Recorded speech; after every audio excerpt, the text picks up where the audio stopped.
স্বামীর মনে কষ্ট দেয়া কত বড় অপরাধ জানলে জীবনেও কোনো নারী তার স্বামীকে কষ্ট দিত না। কিয়ামতের ময়দানে একজন নারীকে সর্বপ্রথম প্রশ্ন করা হবে নামাজের ব্যাপারে আর তার স্বামীর ব্যাপারে।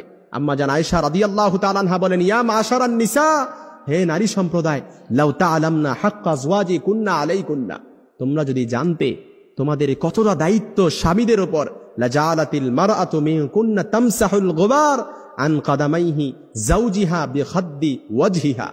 অর্থাৎ স্বামীর উপর যে কতটা দায়িত্ব, তোমরা যদি স্বামীদের গুরুত্ব বুঝতে পারতে তাহলে তোমাদের গাল দিয়ে স্বামীর পায়ের ধুলা মুছে দিতে। সুবহানাল্লাহ বিহামদি। এতটা গুরুত্ব স্বামীদের উপর।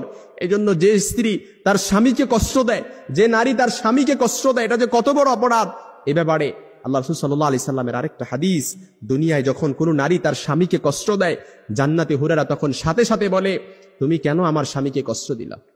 কেন তুমি আমার স্বামীকে কষ্ট দিলা? কাতালা কিল্লা, আল্লাহ তোরে ধ্বংস করুক, আল্লাহ তোরে ধ্বংস করুক।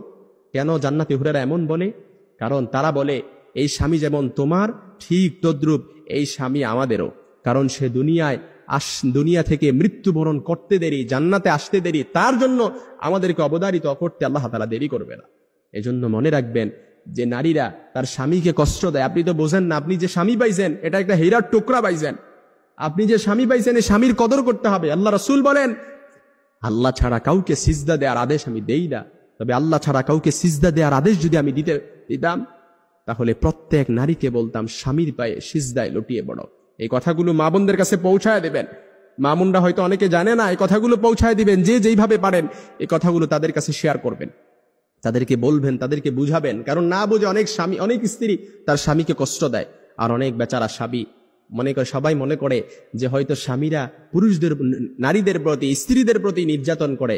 কিন্তু অনেকেই জানে না বর্তমানে তালাকের বিচ্ছেদ সর্বহারে সবচাইতে বেশি তালাক দিচ্ছে হচ্ছে মহিলারা। খোলা তালাকের মাধ্যমে তালাক দিচ্ছে, ডিভোর্স দিয়ে দিচ্ছে। আহা, বর্তমান ট্রেন্ড। আপনি দেখেন তালাকের গড় সংখ্যা যদি আপনি দেখেন, রিসার্চ করেন, আপনি দেখবেন সবচাইতে বেশি তালাক দিচ্ছে স্ত্রীরা, পুরুষদেরকে নির্যাতন করছে। এটা অনেকেই বোঝে নাই। কথাগুলো তাদের কাছে পৌঁছায় দিবেন, খারাপ লাগলেও ইউ বিলিভ দ্যাট এটাই সত্যি। এই জন্য আমার মা বোনেরা, আপনার জান্নাত তো আপনার স্বামীর পায়ের নিচে, আপনার জান্নাত তো আপনার ঘরে আপনার স্বামী। আপনি আপনার স্বামীকে কদর করেন, আপনি আপনার স্বামীর তাজিম করেন, তাহলে দেখবেন আল্লাহ তাআলা আপনার জন্য জান্নাত অবধারিত করে দিয়েছেন। কিয়ামতের ময়দানে ওই নারীর দিকে আল্লাহ তাআলা ফিরেও তাকাবে না, তাকে পরিশুদ্ধ করবে না। লা ইয়ানজুরুহুম, তাকে পরিশুদ্ধ করবে না যে স্ত্রীর দ্বারা তার স্বামী কষ্ট পায়, যে স্ত্রীর দ্বারা তার স্বামীর মনে আঘাত পায়, ওই স্ত্রীকে কখনো আল্লাহ তাআলা রহমতের নজরে তাকাবে না। এই জন্য আমার মায়েরা মনে রাখবেন, যারা স্বামী পেয়েছেন, লাজালাতিল মারআতু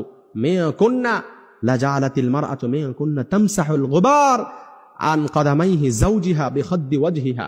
স্বামীদের যে গুরুত্ব এটা যদি বুঝতে পারত কোন নারী, তাহলে নিজেদের গাল দিয়ে তার স্বামীর পায়ের ধুলা মুছে দিত। সুবহানাল্লাহ বিহামদি। কতটা গুরুত্ব স্বামীদের উপর। এই জন্য স্বামীর মনে কখনো কষ্ট দিবেন না। এই কথাগুলো আমার মা বোনদের কাছেও পৌঁছায় দেবেন। মা বোনদের দ্বারা যেন স্বামী কষ্ট না পায়। কিয়ামতের ময়দানে এটাই আপনাকে প্রথম জিজ্ঞাসা করবে। আপনার স্বামী যদি আপনার উপর সন্তুষ্ট থাকে তাহলে আপনি জান্নাতে যেতে পারবেন, আর স্বামী অসন্তুষ্ট কখনো আপনি জান্নাতে যেতে পারবেন না। এই জন্য আপনি যখন স্বামী আর স্ত্রী একান্তে সময় কাটায়, এই সময়টাও আল্লাহ তাআলার কাছে খুব পছন্দনীয়। ফি বুদি আহাদিকুম সাদাকা, এই সময়টা